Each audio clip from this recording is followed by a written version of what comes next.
salaamaaleykum Sénégal sénégalais yi nekk fii ak yi nekk bitim réew salaamaaleykum àdduna bi yëpp di wax ni que amaat nañ kontante toogaat fii janoo ak yéen muy suñu 3e live bii nag dafa gënati spécial ndax thème bi changé wul muy suñu mbirum pétrole bi waaye dafa am lu ci yokk tey muy théâtre ak cinéma ak caaxaan bi ñëpp gisandoo ni ki démb fii ci Sénégal lu tax ñu ne théâtre parce que ku ñu wax Aliou Sall dañ bëgg mu wax ni moom kan la yàpp Aliou Sall kan la yàpp Sénégal bu fekkoonte ne ku mu neex nga jël sa kaamin teg sa tànk oo sa benn média mu filmé la yow donc nga toog sa pantre teg sa loxo ne waat naa ne li ngeen may jiiñ du dëgg kon Rebeuss kenn du fa dekk kon Koutal kenn du fa nekk kon camp pénal bii Liberté 6 kenn du fa nekk mu mel ni que ñii xamatuñ lu leen doy ba léegi sax alxuraanu yàlla ji la ñuy fooyee di wax ni que ca la nga waat ak lañ la jiiñ bokkut kenn musulaa wax ne Timis moo la jox xaalis dañ ne la BP génneel la contrat wan la ko mu leer El Hadji Kassé mi liggéeyee palais mi nga xamante ne lu mu xam Macky Sall xam na ko génn ci média international nanguñ sax wax ak média nationaux yi waxuñ sax ak waa Sénégal mais dem ba fële ci Europe wax ko fa firnde ni jot nga xaalis bu toll noonu ci sa compte boobu nga amaat fit ne da ngay jël sa kaamin di waat loolu weesu na yàpp sénégalais yi ak bëgg a jaxase sénégalais yi ak waa àdduna ak it bëgg a lëngëmal xelu yenn jullit yi ak it bëgg a am lu ñuy woowee benn sympathie ci askan bi. On a bien remarqué depuis une semaine ci sa Twitter ngay posté ay photo yak ay sëriñ di posté ay photo yoo ak ay yoo sol xaftaan di jullee ko jàpp non franchement quoi sàcc suñ xaalis toog di ñuy wax ay waxu jullee jàpp il faut que politiciens yi respectent Sénégalais yi quoi il faut que ñu respecté ñu quoi. Aliou Sall dañ la wax ne la contrat yi nga signé te nit ñi am ci ay preuves yu leer justice daf la war a teg loxo. waxuñ na nga waat ci kaamin kooku sa digganteeg yàlla la yàlla jëlul fenn kenn fii témoin loolu yéen a koy réglé ëllëg àllaaxira bu fekkee ñeme nga ko noonu mais dañ ne la ñun liñ seex ak yow muy àdduna muy suñu alal ji nga luubal mu am ay preuve yu tangible procureur bi ne dama bugg ngeen indil ma ay preuve ku am preuve Sénégal na ko indi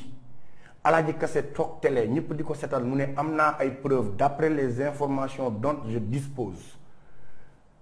Aliou Sall a reçu $250,000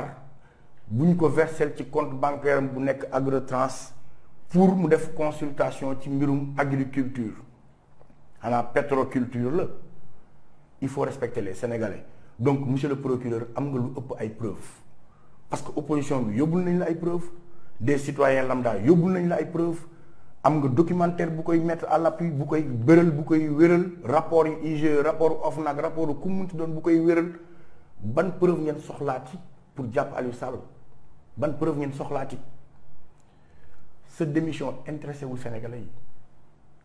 poste bi nga doon occupé président Macky Sall moo toog ne Sénégalais yi sama rakk sama mbokk sama nangam duma ci fal kenn poste de responsabilité ñu ne dénn waaye mu jox la kees bi nga xamante ne nii xaalis buy dugg Sénégal foofu lay jaar donc def na la ko neex lu safaanoo ak la mu diggoon Sénégalais yi tey boo démissionné ci poste boobu ñun intéressé wu ñun xam la moo ñu intéressé que justice def liggéeyam que ñu teg la loxo jàpp nañ ci d'autres Sénégalais pour moins que ça di wax ne Karim Wade dañ ko jàpp ba pare ne dañuy uti ay preuve te ba tey amul Sénégalais bu la mun a wan ana preuve bi ñu tax ñu jàppee Khalifa Sall Karim Wade gisaguma ko génnewu leen xaalis bi génnewu leen dara lu dul di jàpp ay këram ak ay otoom Khalifa Sall da ngeen ko jàpp ba noppi soog a dem génne ji ay preuve def procès bi mais pourquoi pas Aliou Sall Aliou Sall moom mooy kat pourquoi moom moo war a am lu kenn amul ci Sénégal loolu fan lañ ko teg di waxaat sénégalais yi ne bàyyi leen seen xel lii ay waxu caaxaan la ay yëfu caaxaan la ay damay waat damay nangam damay sàngam ak sàngam c'est du cinéma c'est du théâtre c'est du théâtre kuy waat nag moom ci ay kaamil yàq suñu borom la ñun suñu borom woowuñu témoin yàlla wutul témoin wutul avocat foofu amoo fa avocat kooku yéen ñaar la concerné ñun li ñu concerné ñun askanu Sénégal mooy ne dañu la cité ci ay contrat yoo xamante ne wérut leerut mu am corruption am ab càcc am ak ngan di maamu càcc ñu wax ne na justice teg la loxo yóbbu la l'enquête ca la ca war tëj la parce que da nga laal loo xam ne moom loo ko yow ak ña ca taqee ñépp aujourd'hui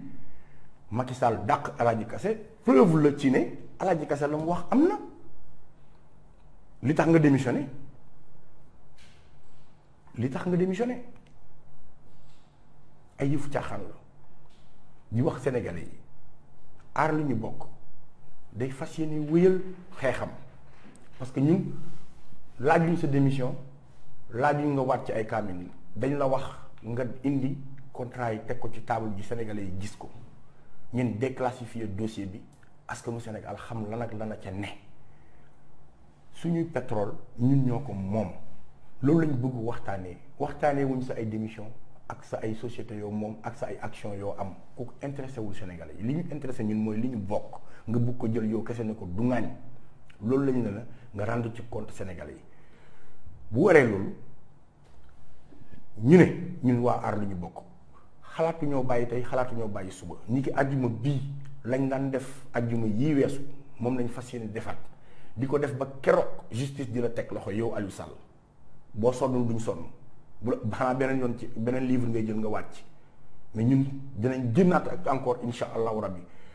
plateforme bi nag muy aar li ñu bokk ñu ngi nii di réunion bu ci kanamee wala au plus tard guddi danañ béral ajjuma bii lan la ñuy def parce que dafa am ay mbir yu bëri yu ci nekk yoo xamante ne nii insha allahu rabbi di ngeen jot communiqué bi waaye jàpp leen ne bu kenn fàtte mobilisation bi insha allahu rabbi bii yoon la fa nekkoon dañoo bugg mu quadruplé ma ne képp koo xam ne am nga tuuti as tuuti ci xaalis joxal say mbokk ya nekk ci gox-goxaat yi ñu paas ñëw képp koo xamante ne am nga moyen booy ñëw ak sa oto indaaleel ñeent ku yore kaar yabal ba mu fees na nit ñi ñëw na Sénégalais yi ñëw am na autorisation bu leen ko ragal amul dóorante amul leneen ñëw manifester la wan àdduna bi que ne Sénégal peuple bu mature la et que du ñu nangu ay caaxaan rawatina nag ba ñuy jafuree di wane ne ñoom dëggantaan ay sàcc lañ kon Sénégal encore une fois ngeen war a wanewaat seen maturité ngeen war a wanewaat seen responsabilité seen sens de la responsabilité ngeen war a wanewaat seen dëggu ak seen dogu seen fulla ak seen fayda ci jóg xeex bi parce que bu ngeen ko deful keneen du ñëw di ñu ko defal kii suñu xeex la ñun ñoo ko bokk. beneen yoon ma di ko bamtuwaat bu leen déglu ku naan leen xeexu kujje la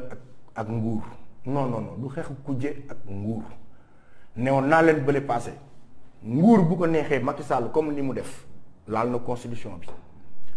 éliminé na poste premier ministre mais leer na Sénégal bi yépp ne prochain président bii di ñëw dana delloo si waat poste premier ministre dana laalaat encore constitution bi pour changer yu bon yem ca def waaye li ñu mënut a changer mënuñ ko soppi te buñ ko bàyyee mu wéy mooy ñun torox nañ abadan mooy signature contrat yi ci suñu pétrole loolu nag moom mënuñ ko bàyyee noonu loolu ñun ñëpp a ci am wàll. keroog vendredi sama xol dafa tooy parce que dafa am benn xale bu am 12 ans mu ñëw ci man ne ma caat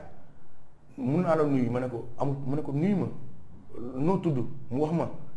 ma ne ko ñaata at nga am mu ne ma 12 ans ma ne ko fooy jàngee mu wax ma école am wax ma ne ko sa yaay lu mu tudd mu wax ma sa papa lu mu tudd mu wax ma ne ko ndax ñoom xam nañ ne yow ñëw nga fii mu ne ma non bi ma leen waxee damay ñëw fii dañ ne xaaral ba xam ndax autorisé nañ ko wala autorisé wuñ ko bi xëyee lañ xam ne autorisé nañ ko ñu ne ma demal parce que man ak sama mag bu jigéen ñoo ñëw sama yaay mënul ñëw ndax dafay liggéey te amul jot sama papa aussi taxi la yor mënul gaare mais nee nañ man naa leen ñëwal sama xol tooy xale bu am 12 ans mu ne moom dafa toog di xaar pour xam ndax affaire bi day am wala du am pour mu ñëw bi ma ko nee waaye yow est-ce que comprendre nga lan moo tax ñuy def mu ne waaw dafa am pétrole bi fi génn bu war a génn Sénégal te ëllëgu Sénégal war na ci mën a jaar baax et que man comme damay jàng te dama bëgg a nekk économiste su ma màggee dama bëgg a dem université ma jàngi économie ma jàng mbirum gérer réew te bëgg naa ëllëgee sama ay njaboot ñoom aussi ñu am seen teranga ci xale bu am 12 ans j'étais ébahi je me suis rendu compte que Sénégal mi ngi am benn prise de conscience bu nit ñi di commencer di def am na ñeneen ñi ñëw ne man il faut ma photo pour wane ne maa nga fa woon parce que bugguma rater le cours de l'histoire parce que bugguma rater ëllëg ñu nettali ma am na si ñoo xam ne nee nañ ñoom fekkee wuñu woon 23 juin dañoo bëgg a fekkee bii yoon pour que ëllëg ñu mën a nettali seen ay doom seen ay sët que ne bi xeex bi taxawee ñoom def nañ ca la ca war. am na ay paa yu fa ñëwoon ay béykat paa yi nee nañ na nguur gi bàyyi di leen foyee chaque année nguur gi ne def nañ ay nangami milliards ci mbay mi te lu dëgg am na ay bons impayés ci Saloum bi ba tey ay bons impayés béykat yi ñu ngi bëgg a dee soo demee ay Guleel Kaffrine joxuñ leen li war joxuñ leen jiw góor gi expliqué na ko nee na machine yañ leen jox ñoom nee nañ dañ daan dem ba Touba dagg fa ay Renault def ci pono takk ci seen saret dem mais machine yañ leen jox pono yi comme pono yi Jakarta nee na dañ leen jox machine bi ba pare ñu takk ci fas ba pare nekk ci ginnaaw di ko puus loolu waxu caaxaan la waxu caaxaan Sénégal amul secteur bu dox les professeurs gis ngeen leen ñi ngi nii di marche ñi ngi rassemblé wu ñi ngi ñaxtu amul benn secteur bu sénégalais yi am jàmm ci Sénégal amul li ngeen bëgg a sàcc ci xaalisu Sénégal boon ko defoon ci ay secteur paj sénégalais dootul bu bëgg a wasin di yéeg saret wala muy ñàkk coton soo demee ci sud bi ay Kédougou ay Bakel hôpitaux yi amuñ sax huitaine amuñ ko huitaine da ngay gis suñu yaay yi di bëgg a wasin ñu leen yeb ci ay saret ñuy dee ci yoon bi ah li ngeen bëgg a sàcc ci alalu réew mi su ngeen ko defoon ci njàng mi ana seen doom yi fan lañ njàngee ñaata yoon lañ fi toog ngeen wane seen ay doom ne ñu ngi gradué ci ay universités yu nekk États-Unis wala yu nekk France mais c'est parce que xam ngeen ne suñu njàng mi baaxul defarul leen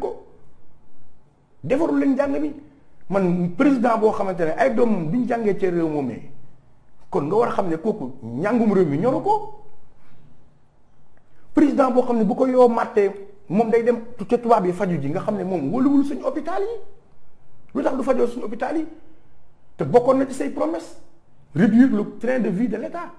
dootuñu voyager business kenn dootu fi dem di fajoo ji ci biti fii la ñuy fajoo ci suñu hôpitaux yi kenn dootu fi yóbbu doomam mu jànge ci feneen fudul ci suñu université yi mais bu ngeen ko defoon ay université de référence def leen ay hôpitaux de référence te mënumaa comprendre marocains yi di ñëw di jàngee fii nii ci suñu hôpitaux yi ci suñu université yi pour nekk ay docteur te ñun mu ñu faj kenn ñun te ñun ko feebar Maroc ngay faju ji ça veut dire que respecté wu leen Sénégalais yi xaalis bi ngeen bëgg a jël bu ko foyee ni du yoon c'est pas normal loolu gàtt xel la man dama gàcce dafa war a am sax ko lii gàcce la nit war naa rus lu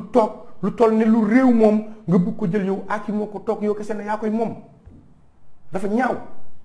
am na ku ñu posé benn question nee na lu tax ñuy tànn àjjuma yi boo gisee ñuy tànn àjjuma yi c'est parce que li muy symboliser moom moo tax ba pare au-delà de li mu symboliser mooy moment bi muy nekk la moo tax day tombeek ñëpp jeexal seen jour de la semaine ñëpp am jot parce que tamit lu demee nii da ngay gis sénégalais boo xam ne nee na la man Caaroy laay liggéey jee kii ne la man Mbirkilaan laay liggéey jee kii ne la fee laay liggéey jee ñoom ñëpp bëgg a ñëw fekkee ko te mënuñ ko fekkee donc soo ko defee jour ouvrable dëggantaan ñu bëri duñ mën a ñëw soo ko defee ci week-end bi ñu bëri duñ mën a ñëw donc ajjuma bi tombeek week-end bi di jeex si lay sénégalais yëpp di mën a dajaloo pour mën a dem looloo tax ñu tànn ajjuma bi. am na keneen ku ne moom ay mbirum ci t-shirt yi la soxla waaw t-shirt yi moom foo dugg ci Sénégal gi am na ñu koy jaay ñëpp nañ jënd seen maillot Sénégal bind ci suñu pétrole c'est important ñëpp xam nañ ne période Coupe d'Afrique lañ nekk nguur gi mi ngi ciy bëgg a profité pour nelawal ñu waaye ñun nelawuñ duñu ay dof suñu pétrole lañ lay laaj yéene nañu Lions yi jàmm parce que ñun ñëpp bëggu Sénégal ñun ñëpp a yéene suñu ay mbokk ñu indi ñu coupe bi loolu yéene nañ ko mais du ngeen ñu détourné ci suñu attention du ngeen ñu détourné ci ay caaxaan homme politique gu Sénégal nag waxuma la seen yabel gi ñu yab Sénégalais yi mais dañ ci commencé di ci boole yabum yàlla parce que ku la ci dàq ñot di ay aaya te dàq laa sàcc nga ne kii la ku la ci dàq ñot di aaya moo la dàq sàcc bu fekkoon ku teg sa kaamin sa loxo waat rek ñu bàyyi la nga dem ma ne la Rebeuss doo fa gis nit Camp Pénal doo fa gis nit Koutal ga ca Kaolack doo fa gis nit amul beneen kaso booy gis nit et puis jël sa kaamin teg sa kaw waat ca la neex ca la nga waat kenn laaju la loolu intéressé wul Sénégalais yi ñun usine boo am ak banque boo am du loolu lañ la laaj dañ ne la ca la nga takk muy corruption mu leer nañ sa diggante BP ak Timis yéen ñett ñoo ñëw moom lañ bëgg nga leeral ko moom lañ bëgg procureur teg la loxo yóbbu la l'enquête la génne contrat yi rendre ko public nañ def ca Khalifa Sall bi ngeen koy jàpp da ngeen a génne ay rapport teg ci télé bi ñëpp di gis ngeen ne dafa laal kees bii nii mu laal waru ko woon a laal kees bi lii mooy liggéeyam lii mooy njëriñam expliquer ko bu baax ba ñëpp comprendre ko léegi nag bii yéen bëggu leen ko expliquer bëggu leen cee wax pourquoi et pourquoi yow kaaw ñeneen ñi mun ngeen cee wax ba mu leer nañ génn ci ay kay bi ngeen bëgg a jàpp Karim Wade CREI président CREI la xaw ma juge CREI dafa toog ci télé bi di expliquer suba ba guddi Karim Wade dañ koy jàpp donc am na lii ci nangami milliards bii dinañ ko topp ba France dinañ fay kii avocat bi inspecteur bi dina dem place bi dinañ jëli ji lii réew mi dinañ dem fee dinañ def lii dinañ dem ba Dubaï dinañ dem ba fii dinañ dem ba fee Khalifa Sall bi ngeen koy jàpp ngeen génne wax la même chose ak yeneen yi baadoo la sénégalais yeneen yi sénégalais lambda ñoo xam ne samay maas lañ yu ngeen jàpp rek tëj ci kaso bi ñoo xam ne ginaar lañ sàcc mais Aliou Sall moom du ngeen ci sax wax kenn nangu cee wax ña ca taqee la nag ña ca taqee ñoo bëri te ña ca taqee ci coow dana jub fuñ ko foogeewul coow jub na sax fañ ko foogeewul woon il faut que lumière soit faite sur cette affaire bu fekkee ne nag Sénégal dafa am kumba am ndey am kumba amul ndey ñun wax ko nit ñi barki Dembo Ndiaye bi ngeen buggee jàpp Karim Wade ci la Aliou Sall dem ci télé bi moom en personne toog ne gouvernement bi du ménager benn effort pour jàpp ku takk ci affaire yi et que xaalisu réew mi la suñu ay milliards dañ ko war a retourner si dëkk bi moo ko wax waaye léegi yow doo indi suñu ay milliards ñun suñu milliards yi indi ko ñun soxla nañ ko tamit Sénégal soxla na ko réew mi looloo ko mën a naatal Dubaï gënuñ ñu Norvège gënuñ ñu yeneen pays du Golfe yi gënuñ ñu pourquoi ñu bëgg a ñun nangu benn groupuscule de gens ñoo xam ne démb amuñu woon dërëm tey bëgg a ñëw moom lépp ci suñu réew ñu toog di ko seetaan du ñu ko nangu. am na keneen ku laaj mu ne ndax région yëpp dañuy def manif bi sàkku nañ ko ci région yi parce que déjà aar lu ñu bokk répertorié nañ ay régions yu bëri yoo xamante ne ni ñoom créé nañ naka Diourbel démb lañ doon monter seen aar lu ñu bokk Kaolack dinañ monter seen aar lu ñu bokk yeneen régions yu bëri xam naa ko diaspora bi tamit xam naa yu bëri parce que tamit sénégalais dañu waxante dëgg diaspora bi ñi ngi def seen wàll soo xoolee ba ci sax élection yi ñu génn la diaspora a très bien sanctionné ce parti au pouvoir là donc diaspora bi waruñ ñoo gën ñun ñu ne fii ci réew mi waa diaspora bi waruñ ñoo gën a am détermination ci mbirum réew mi donc génn leen en masse keroog lañ fa nekkoon ci nit jéggi na dayoo waaye bii yoon dañoo bugg mu jéggeeti dayoo dañoo bugg mu romb jéggi dayoo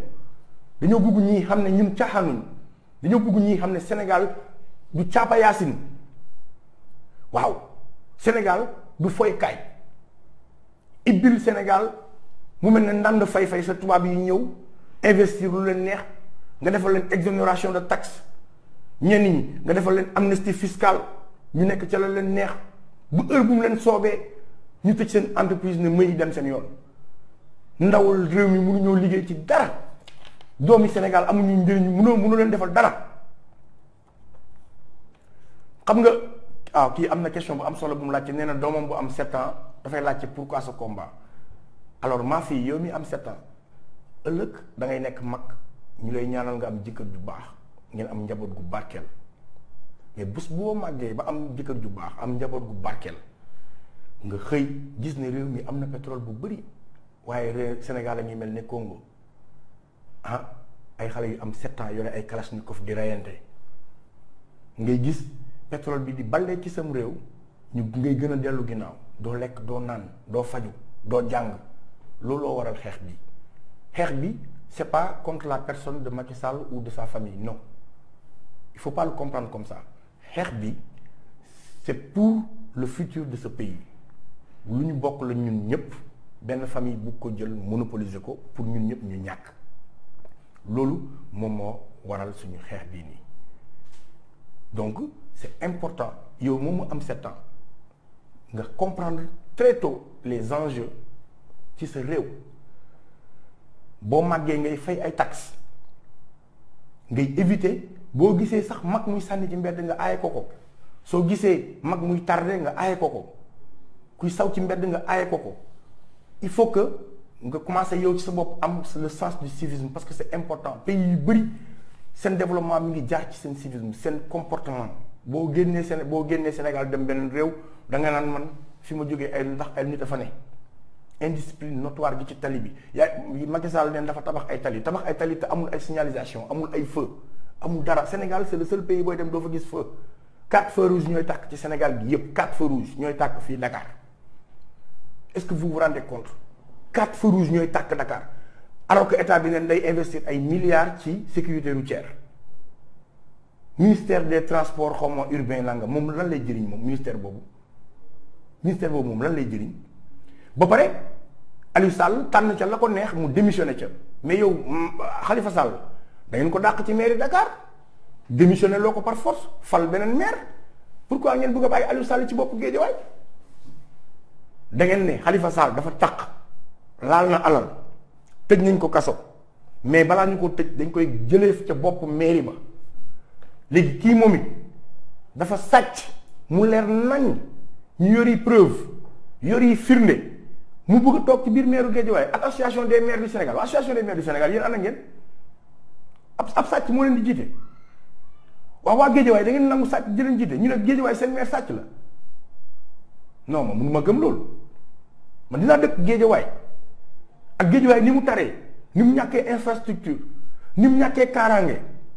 ñaata at lañ dikk Guédiawaye ay police yu bees ñaata at lañ dikk Guédiawaye sapeur pompier bu bees ñaata at lañ dikk Guédiawaye yeneen tali espace jeune sécurité boobu ba léegi amu fa ñu ne dénn waaye ñu ne leen seen maire mooy sàcc bi gën a mag ci Sénégal le sàcc le plus grand au Sénégal lim sàcc kenn mësu ko sàcc yow man ma dëkk Guédiawaye toog di ko seddaan non du Guédiawaye bi ma xam non du Guédiawaye bi ma xam il faut tout de suite prendre les mesures idoines fekk si leen Sénégalais yi tous les vendredis ñu génn manifester wane suñu ras-le-bol parce que lii duñ ko bàyyi mu jàll ndax dafa yomb kii nee na ndax mun nañoo wóolu procureur boof procureur bu munul autosaisir sur un dossier pareil moom xaw ma lu ma ci mën a wax parce que bu dee benn booy bu sàcc ginaar la moom aka ñoo ci gaaw bu dee Aliou Sané buy marche wala buy rassemblé wu wala Guy Marius Sagna buy rassemblé wu aka ñoo ci gaaw ci jàpp ko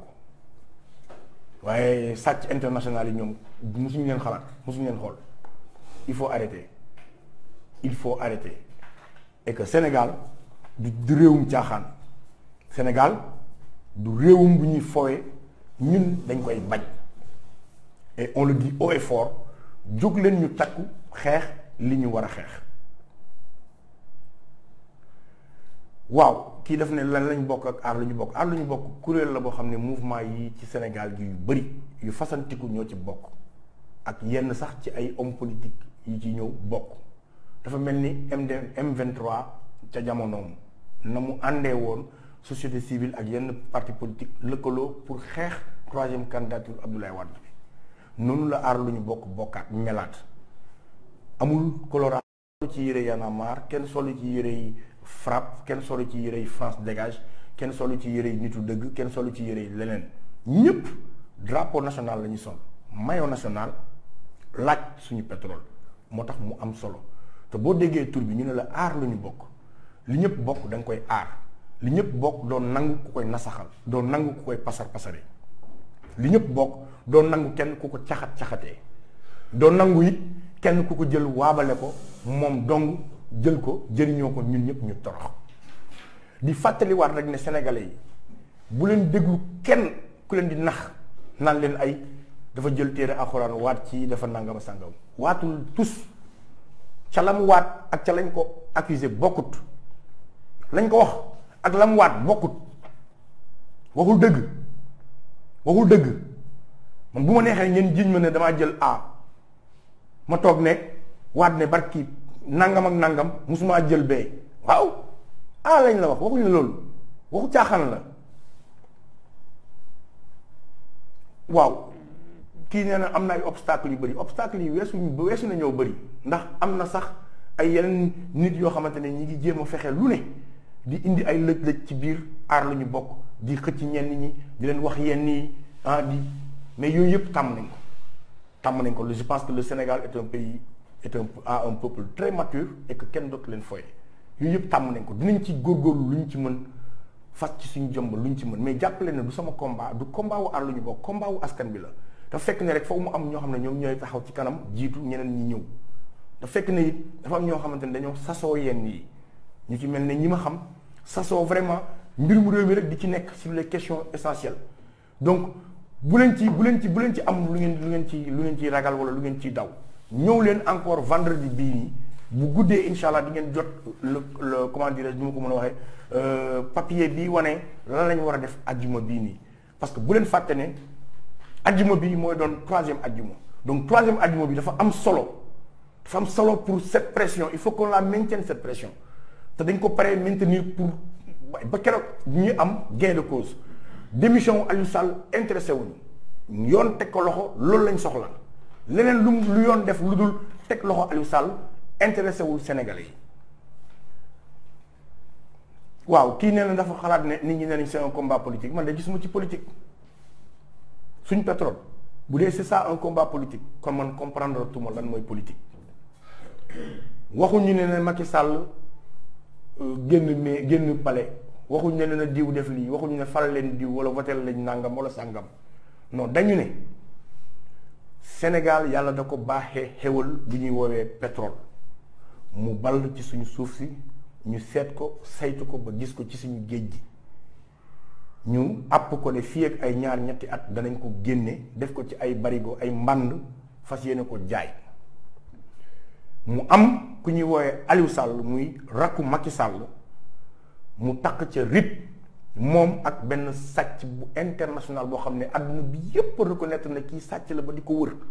am na ay mandat yu bëri ci ndoddam li mu def ca Libéria la mu def ca Sierra Leone la mu def ca yeneen i réew mu lëkkaloo ak sàcc international boobu noonu bandi international boobu noonu amul benn expérience ci suñu pétrole kooku amul benn expérience ci pétrole ñu monter seen ay société dem lëkkaloo ak yeneen i société ku ci nekk jot ca lankee jot ci xaalisu guerre maanaam ci gàttal pétrole bi nga xam ne séntu lañ koy def génnagul ci suuf si ñoom maanaam lekk nañ ko te génnagul ñoom waabale nañ ko te pétrole boobee génnagul dama gisul lii lan moo ci politique lan bu leen nangu yenn médias manipulés yi di ko présenter comme un truc politique parce que du loolu amut c'est faux waaw ñun ku participer wu ci plateforme bi vraiment moom moo xam ñun ñi participer ci plateforme bi ñoo ñu intéressé ñi nga xamante ne ñi ngi xeex Sénégalais yëpp teg nañ ci seen bët Sénégalais yi xam nañ ko xeex ak ku xeexul donc ñay xeex les Sénégalais sauront les identifier bu càppaandaw ba jotee ña xeexul nag seen raison bopp la ñoom ñoo ko xam waaye jàpp leen ne la mobilisation se tient ce vendredi encore même place même heure même endroit même chose même ardeur même bañ même jafe-jafe ñu xeex ko même ñafe-ñafe même fulla ak fayda lañ ciy wanewaat même détermination lañ ciy wanewaat diaspora bi danañ dàbbaliwaat kon ñu nit foog ñu dàbbaliwaat bu ñu kenn nelawal ci teg sa kaamin naan da ngay waatoo ci dara musoo waat waxu caaxaan la bu leen ko déglu waxu caaxaan la amul benn sénégalais booy gagné sympathie kenn mus laa gis ci mbirum diine ci ay caaxaan lañ la xam ak mu foog kuy sàcc mun na téye kaamin ba ni ñu gëm ko Yaya Jammeh ñaata kaamil la fi yor te ñaata milliards la sàcc ca Gambie ñaata nit la rey ca Gambie ñaata nit la tëj ci kaso bi ci Gambie ñaata nit ñoo réer ba tey kenn gisu leen fii ci Gambie kon bu ñu kenn sonal naan ay julliteek ak nangam foo mu say jullite il faut respecter les gens parce que dañ la ji ñun sàcc moo tax nga génn di sax di wax respecter les gens respecter leen sénégalais yi nit ñi duñu ay dof amul kenn ku la fiy jox benn sympathie yërëm tëlu bi jaru ko da ngay toog di yërëm tëlu ñu foo ne dañ lay yërëm xanaa yow yaa gën ñeneen ñi nga xamante ne ñoom dañoo innocent ñu dugal leen ci kaso bi nga da ngay sàcc ba mu neex la nga yërëm tëlu toog tee sa alxuraan ne léegi bàllee ma ñu bàyyi la yaa bëgg lu yomb yow gëmoo sax li ngay wane gëmoo sax li ngay wax yow xam nga ne fi ñu jëm ak yow du sedd yow loolu leer na la yow Aliou Sall yow xam nga ne sénégalais duñ la bàyyi muy nul yow leer na la yow suñ pétrole di nga ko gox yow loolu leer na la kenn amu fi benn sympathie bu mu lay wane ak benn yërmande ay yërëmtalu yëpp jaru ko fi munoo fi nax kenn bu doon ko teg sa kaamil sa tànk kenn du nekk Rebeuss kenn du nekk Liberté 6 kenn du nekk Camp Pénal affaire caaxaan la respectel sénégalais yi génneel suñu xaalis lañ la wax procureur dañ la nga autosaisiru Macky Sall nga déclassifier le dossier teg les contrats sur la table ñu renégocier ko sénégalais yi gis ci seen bopp loolu la askan bi di laaj leneen la ca topp intéressé wuñu démissionnel fu la neex liggéeyal fu la neex suñu yoon newu ci li ñu ñor intéressé ñu mooy ne reconnaître nga ne salaire bi nga am amul fenn y a les vidéos qui le montrent reconnaître nga ne dangaa taq ci mbirum société bii di Petro-Tim parce que yaa leen représenté fii kon Alaaji Kassé prouvé na que ne jot nga alal ju toll noonu ne télé bi ñëpp di ko seddaan ba tax sa mag dàq ko kon respecté leen Sénégalais yi que procureur am na toutes les preuves yi mu soxla woon pour jàpp la damay gàttal nag di joxaat ñëpp dig daje bu leen ko fàtte incha allah ni ki àjjuma bi am na ñu posé question xëy na dama koy jël gaaw rek.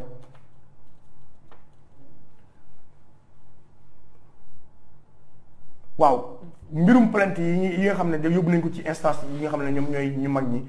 loolu ña koy topp l'avocat ya koy topp nga koy topp dinañ buñ ci yeggee dinañ ci wax quoi. non vraiment ñun amuñu jot di wax ci ay plateforme keneen ko organisé ñun li ñu ñor instant bi mooy Sénégal aar lu ñu bokk xeex ak loolu donc leneen lu fi ay caaxaan intéressé wuñu.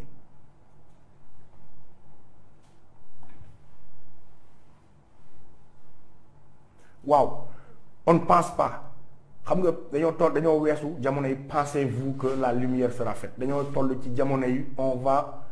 allumer la lanterne des Sénégalais taal dañuy lumière elle sera faite sur cette affaire lumière sera faite on ne pense pas dañoo romb penser